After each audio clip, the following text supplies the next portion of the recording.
एकच गोष्ट आहे, उलट हा सिनेमा कशावर आधारित नाही, पण हा सिनेमा तुमच्या सगळ्यांच्या प्रतिसादावर आणि तुमच्या सगळ्यांच्या पसंतीवर आधारित राहणार आहे किंवा त्याच्यावर जबाबदारी म्हणजे तुमच्यावर ही जबाबदारी की या सिनेमाला एक जे स्थान आमच्या मनात आहे, जी इच्छा आमची आहे ते स्थान त्याला मिळावं. Marathi cinema power back action film बनवू शकतो हे मत माझ्या मराठी प्रेक्षकांचं होतं. अनेक छाया कदम अनेक चांगले चांगले कलाकार आहेत आणि कम्प्लिटली आजच्या काळातली मराठीतली एकदम राडा धुवाधार आणि पॉवर पॅक ॲक्शन फिल्म आहे. सो 22 नोव्हेंबरला नक्की बघा चित्रपटगृहात. दादा काय सांगाल? नाही, खूपच मी म्हणतो ना की इथे आम्हाला नटांना आहे ना नेहमी चांगलं काम मिळण्याची आपापलेलं असतो. तर आमची हाऊस सगळी त्या समित कक्कर आमचा जो रानटी डिरेक्टर आहे त्याने ती पूर्ण केलेली आहे आणि इतकं सुंदर काम करायला संधी दिली त्यांनी आम्हाला आणि वेगळं काम आहे. आणि नेहमीच समितचं दृष्टिकोन असतो की नाही खूप अलग करणं आहे. म्हणजे आता याने याच्यात टक्कल दिसतं तुम्हाला. याने तो दोनदा केलं आहे, एकदा नाही दोनदा. त्यासाठी एक फिल्म पण सोडली आहे. त्यानंतर नागेश गोष्टीने आतापर्यंत कधीच मिशी काढलेली नाही, त्याला मिशी काढायला लावली आहे. किंवा सुशांत शेलारने आतापर्यंत कधीही ऑडिशन दिलेली नाही, त्याची 2दा-3दा ऑडिशन घेतली आहे आमच्या डिरेक्टरनी. असा डिरेक्टर आहे, त्यामुळे काय सांगू. त्यामुळे खूप मजा आहे आणि खूप चॅलेंज देतो तो समोरच्याला पण असं उचकत असतो, याचा ऐसा करना चाहिए, याचा कर. त्यामुळे खूप मजा येते आणि ते गिव्ह अँड टेक आमच्यामध्ये असल्यामुळे मला तर वाटतं की खूप पर्वणी आहे तुम्हाला अभिनय बघायची. धन्यवाद. छोट्या मोठ्या बजेटमध्ये झालं नाही पण तरी 7 करोडपर्यंत बजेट आहे. 7 CRची फिल्म आहे आणि अनेक महाराष्ट्रातच याचं शूटिंग झालेलं आहे, कुठेही महाराष्ट्राच्या बाहेर नाही. मुंबई कोकणात झालेलं आहे आणि मुंबईत झालेलं आहे.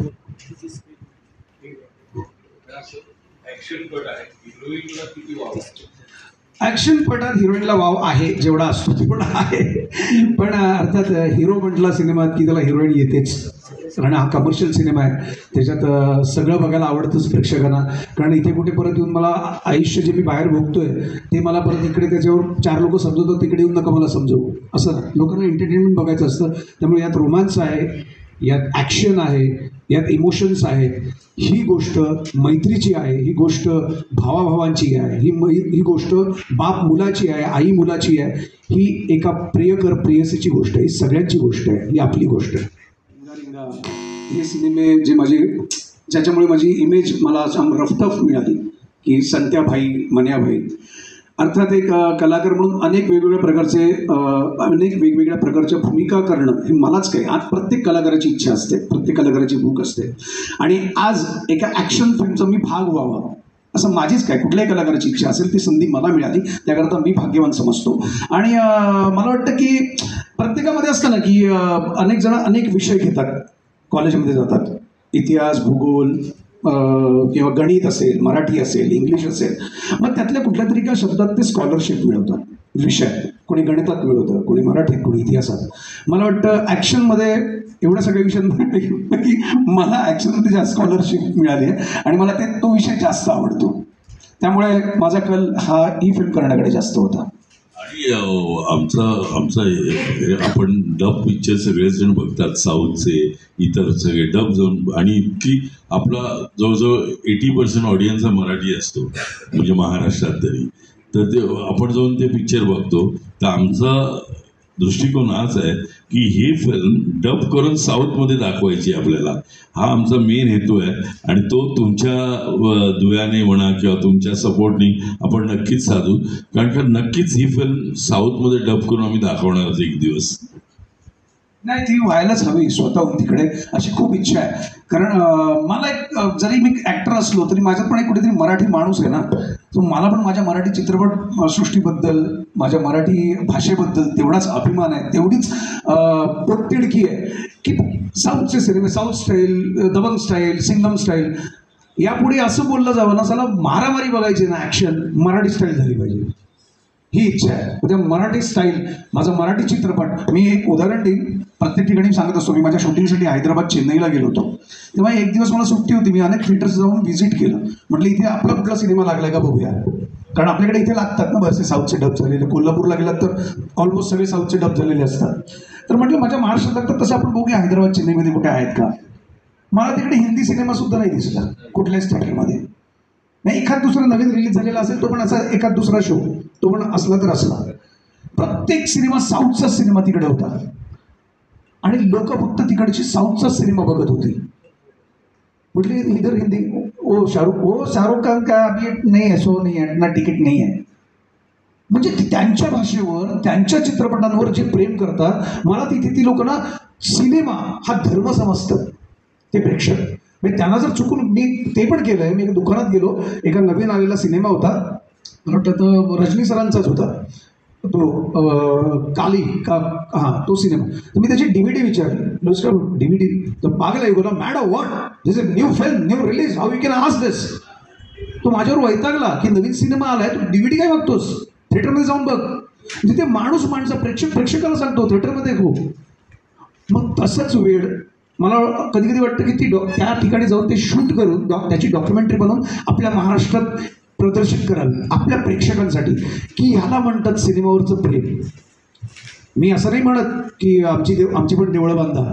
तिथे रजनीकांतचं देऊळ आहे, चिरंजीवीचं आहे, श्रीदेवीचं आहे. आमची देवळं नका बांधू. आपला मराठी चित्रपट जेव्हा कधी सगळे सिनेमे बघा, सगळ्या भाषेतले बघा, डब झालेले बघा, काही म्हणणं नाही आहे. पण पहिला चॉईस मात्र पहिला मराठी सिनेमाचा असला पाहिजे. जर मराठी रिलीज झालं तर मी पहिले मराठी बघणार, मग बघू. पैसे उरले, वेळ मिळाला तर मी बघीन कुठला तरी. मला वाटतं आपल्या घरात आपल्या लोकांना आपणच जर मान नाही दिला तर बाहेरचे काय देतील. तुमच्यासाठी करतो मी, या माझ्या पापात तू भागीदार आहेस का? ते म्हणाले नाही. जेव्हा त्यांना सत्य कळलं की आपण हे करतोय ते चुकीचं आहे, तेव्हा त्यांचे वाल्मिकी ऋषी झाले ना. सो मला वाटतं जे परिवर्तन आहे, एखादा वाईट माणूस सुद्धा नंतर चांगला होतो, त्या मतांचं परिवर्तन होतं. कुठल्या तरी चांगल्या गोष्टी त्याच्यावर हवी होतात, योग्य गोष्टी त्याच्यावर हवी होतात आणि मग त्या वाल्मिकी ऋषी होतो. असं आहे सर. मी त्याकरता ऑलरेडी माफी मागितली आहे सर. मी त्याचं आणि तुमचं सैन्य आम्हाला द्याल का? तुमचं सैन्य खूप पॉवरफुल आहे, मी तुमच्याकडे मागतो. तेव्हा हिटलरांनी सांगितलं होतं अहो तुम्ही माझ्याकडे काय सैन्य मागता. तेव्हा हिटलर गनिमी कावं वाचत होते. तेव्हा तुमचा राजा, तुमचे छत्रपती शिवाजी महाराज त्यांनीच लिहून ठेवलंय सर्जिकल स्ट्राईक म्हणजे काय. तुमच्याकडे जेवढं प्रबळ सैन्य असताना तुम्ही माझ्याकडे काय मागताय. म्हणजे आज एक देशाभरात आहे ना, श्रद्धा तीच आहे. मी पुन्हा एकदा सांगतो, माझ्या महाराजांमध्ये असलेला जो राकटपणा, जो खंबीरपणा, जो लढवय्या होता, तो लढवय्यापणा, त्याचा आदर, त्याची श्रद्धा माझ्यात आहे, जी प्रत्येकाला आपल्याकडे आहे. आपण आता उल्लेख केलाय सिनेमा फक्त युथसाठी आहे आणि आपण असंही म्हणतात फॅमिली सहित बघावं. नाही ह्यूजसाठी आहे. म्हणजे मी तुम्हाला सांगू का बरं, एकदा क्लिअर करू सर प्लीज. हा सिनेमा हा जो तुम्ही बघता ऍक्शन पॅक, माझा युवा जो आज कमी आहे थिएटरकडे वळतोय मराठी सिनेमा बघायला, यंगस्टर्स जी कमी जात आहेत, सगळे OTTवर आहेत, हिंदी KGF किंवा मारधाडचे सिनेमे बघायला जातात. मग तो माझा मराठी युवक आज मराठी चित्रपटाकडे वळावा, हे याच्यावर आम्ही लक्ष केंद्रित करतोय.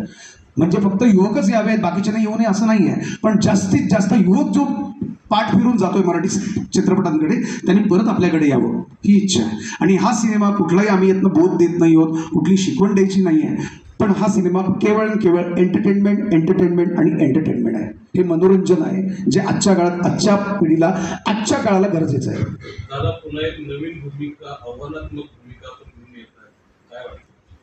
नाही, नेहमीच नटाला वाटत असतं की वेगवेगळे रोल आपल्याला मिळावे.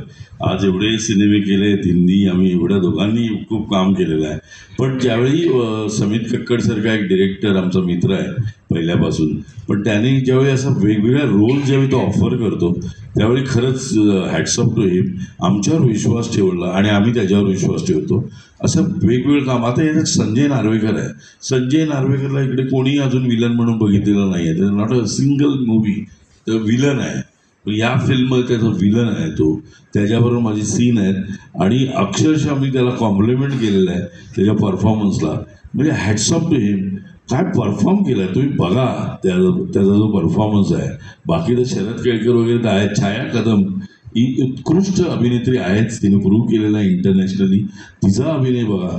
आमच्याकडे ही जी लाईन नावं घेतोय मी, छाया कदम, आम्ही हे सगळे इमोशनल कॅटेगरीमध्ये येतो या फिल्ममध्ये आणि तुम्हाला इतकं टच करणार ते यात लव्ह सॉन्ग आहे. त्या लव्ह सॉन्ग सुद्धा खूप अजित वरवली खूप छान म्हणजे त्याचं म्युझिक दिलेलं आहे आणि त्याचं चित्रीकरण खूप छान झालेलं आहे. आणि समीर कडचे तुम्ही बघाल ना तर फ्रेम टू फ्रेम इतक्या फ्रेमच त्याच्या इतक्या गोड असतात, त्या फ्रेम बघत राहाव्याशा वाटतात. त्यामुळे आव्हानात्मक भूमिका तर नटाला करायच्याच असतात. तो आपापलेलाच असतो की आपल्याला कधी वेगळं काम करायला कुठे मिळेल. आणि आपण एवढे पिक्चर करतो आज म्हणजे 214 आणि प्लस आत्ता म्हणजे लागोपाठ 8 पिक्चर्स. माझा उद्या पण एक फिल्म रिलीज होणार आहे नाद. त्यानंतर हा आपला रानटी. त्याच्या आधी म्हणजे तुझ्या आपलं हे आमचा नवरा माझा नवसापासून सुरू झालाय ते चौरंग असेल.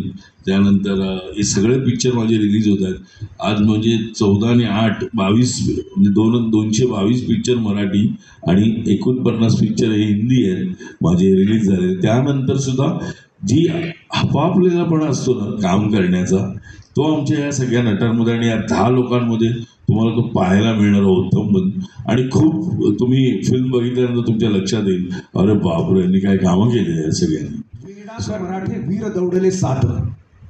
मग आता ते मराठी वेडे होते का? त्यांना आपण वेडं म्हणू का? नाही. वेडात मी मराठी वीर दौडले साथ. ते वेड स्वराज्याचं होतं. वेड या शब्दाला न घेता त्या शब्दामागचा जो हेतू आहे जो अर्थ आहे तो समजून घ्यावा एवढंच माझं म्हणणं आहे, बाकी काही नाही.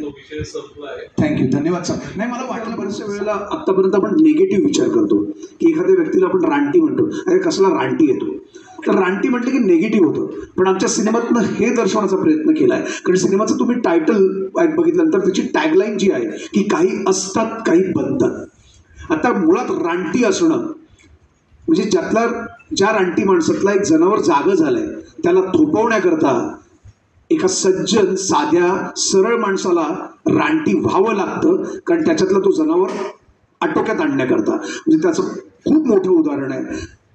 आपल्या छत्रपती शिवाजी महाराजांना मोगलांना आटोक्यात आणण्याकरता त्यांना नेस्तनाबूत करण्याकरता स्वराज्य स्थापन करण्याकरता रानटी व्हावं लागलं. छत्रपती संभाजी महाराजांना पुन्हा मुघलांना थोपवण्याकरता स्वराज्य पुन्हा उघड करण्याकरता छत्रपती शिवाजी महाराजांचं स्वप्न पूर्ण करण्याकरता रानटी व्हावं लागलं. अनेक मावळ्यांना छत्रपती संभाजी महाराजांना छत्रपती शिवाजी महाराजांना साथ देण्याकरता रानटी व्हावं लागलं. आणि तसंच त्या राक्षसाचा वध करण्याकरता साक्षात विष्णुदेवालाही नरसिंह व्हावं लागलं, त्याला रानटी व्हावं लागलं. सो हा रानटी जसा निगेटिव्ह आहे तेवढाच तो पॉझिटिव्ह पण आहे. त्यामुळे या सिनेमात एका वाईट प्रवृत्तीला थोपवण्याकरता काही साध्या सिंपल सरळ जीवन जगणाऱ्या माणसांना रानटी व्हावं लागलं. जसं आता दादांनी सांगितलं की प्रत्येक व्यक्तीत रानटी असतो. जसा प्रत्येक व्यक्तीत एक चांगला माणूस असतो तसा वाईटही असतो. जसं एक खरा माणूस असतो किंवा खोटा असतो. मग मी कंप्लीट करतो सर. तुम्हाला असं म्हणायचं की शिवाजी महाराज रानटी होते? अहो नाही हो, तसं नाही म्हणत आहे तुम्ही. मी तेच म्हणतो पॉझिटिव्ह. अहो पॉझिटिव्ह अर्थाने सांगतोय सर. बरं माफ करा तुम्ही वेगळ्या अर्थाने घेतलं. I am so sorry. पण म्हणा ना की तो जो आहे दुश्मनाला थोपवण्याकरता ती ताकद. आज वाघाचं उदाहरण देतो. वाघ हे आपलं प्रतिबिंब आहे. हे प्रतिबिंब आहे. सिंहासारखा माणूस आहे, वाघासारखा माणूस आहे म्हणून ते वाघ झाले का? ती निधडी छाती समोरच्या दुश्मनाला नेस्तनाबूत करण्याकरता वाघ व्हावं लागतं. वाघाशी जर एखाद्या जनावराची जर शिकार करायची असेल तर वाघ व्हावं लागतं. माणूस म्हणून नाही लढता येत. तिथे ती वृत्ती वाघाचीच आणावी लागते. ही उपमा योग्य आहे का? बरं मी माफी मागतो सर. Thank you sir. हां बोला सर. सो रानटी हे टायटल या ॲक्शन पॅक सिनेमासाठी देण्याकरता हा त्याचा जो